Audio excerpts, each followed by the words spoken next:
So listen to what Jesus' goal is for us. The call.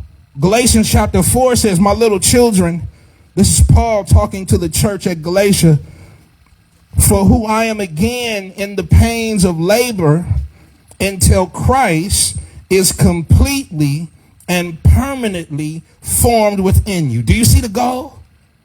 Let's make sure my brother get one of the sheets. We got some more sheets. We need a sheet for our brother. He said, listen, this is God's goal. Is that Christ would not just be in your head, but it would be in your heart. Christ would be in your character, in your actions. Well, how can Christ be in me? What does that mean? What does it mean for Christ to be inside me? Because like what we talking about here, it's a strange language. How can Christ be in me? I don't understand. It's just me in here. But he's saying what happens is when you start seeing who he is, God starts showing you this is who you're meant to be. A son like him, a child of God like him, who is following instructions, and the same instructions he follows, the same instructions I got for you of how to operate in this world. And so what you do is you take that image of who he is and how he saw himself, not just down here, but connected to heaven. He said, I want you to have that same vision. Listen to this about yourself in you. Let this mind be in you that was also in Christ Jesus. How did he think about himself? I'm not down here to do my own thing. I'm down here to do what my Father wants. And he promised if I do what he wants, he'll take care of everything I need. What I've been trying to do is get everything I need instead of actually focus on doing what he wants me to do. Because he said, listen, that's the greatest thing you need, is to be connected to the one who's trying to connect to you. You know why the joy bells ain't really ringing? You know why you ain't got real peace, a sense of who you are and where you are and what's going on, though you got straight. He said, because this is what it means to be lost. You still seeing yourself unconnected. You're just out here. Where you going? What you doing? Where you headed? It's like, what's happening with you? But when you get plugged in, you see, man, I see my storyline. I come from somewhere. I'm supposed to be about something. I got backup with me, man. I ain't got to accept everything. I can rise into becoming, and my Father promises no matter what they say, he'll hear what I'm talking about. He'll listen to my cries and respond in real time. We're not just talking about Bible stories. We're talking about God getting in our story. The God who said, yeah, the same way with them. Read that, yeah, but I'm still the same one. And I desire the same thing with you. So he says, the goal is I want Christ to be formed in you. I want something to rise up in you where you see yourself for real now. To see ourselves for real is, first of all, understanding, as sure as I was born, I'm going to die. Get like, don't you ain't in fantasy land. Don't think like you got all day. There's a purpose. Your life got a trajectory. You on your way to see me. Straighten up and act like you on your way to see me.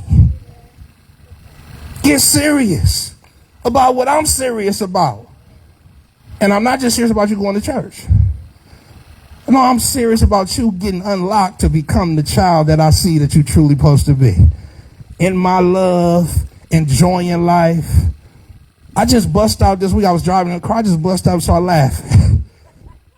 I just was laughing. I'm just laughing. I'm like, Lord, you done took me from nowhere to somewhere. I'm seeing where I'm at. I'm like, man, Lord, you just like, I was laughing at my circumstance. I was laughing at how I was feeling for a moment. And like, man, like God got the final say. So I want to give you the joy of knowing you're not by yourself. Stuff you get, resources. It was a blessing this week. I teach a Bible study on Fridays at McClymonds. And, I do this in the middle of the day. Like, I'm working, I'm doing stuff, but let me get over there. And so I had a little struggle. I was like, man, I might not make it today. There's a lot going on Friday. So I said, I'm just going to go on and go. I'm going to push that, do this, make that. I'm going to get in there. Went, and the Lord blessed it.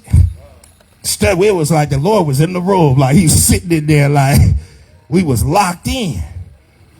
And afterwards, and I didn't know the person who, like, I'm in their partnership program called Young Life. They sponsor the program, and I'm a community person coming in to teach the Bible study. And then afterwards, he was like, yeah, Tell me, what's the name of your ministry again? What y'all doing? Boy wrote me a check for $500.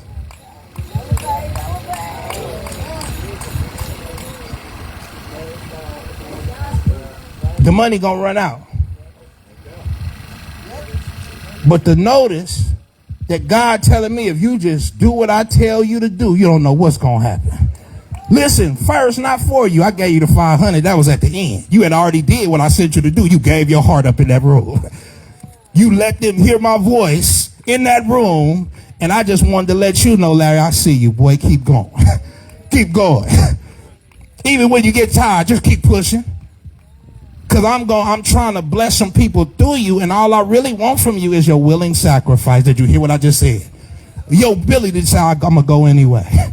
Get past yourself and just do whatever it is. You may not be called to do what he called me to do, but it's the same one talking.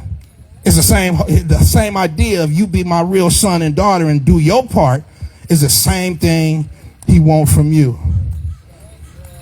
And so I want Christ to be formed in you.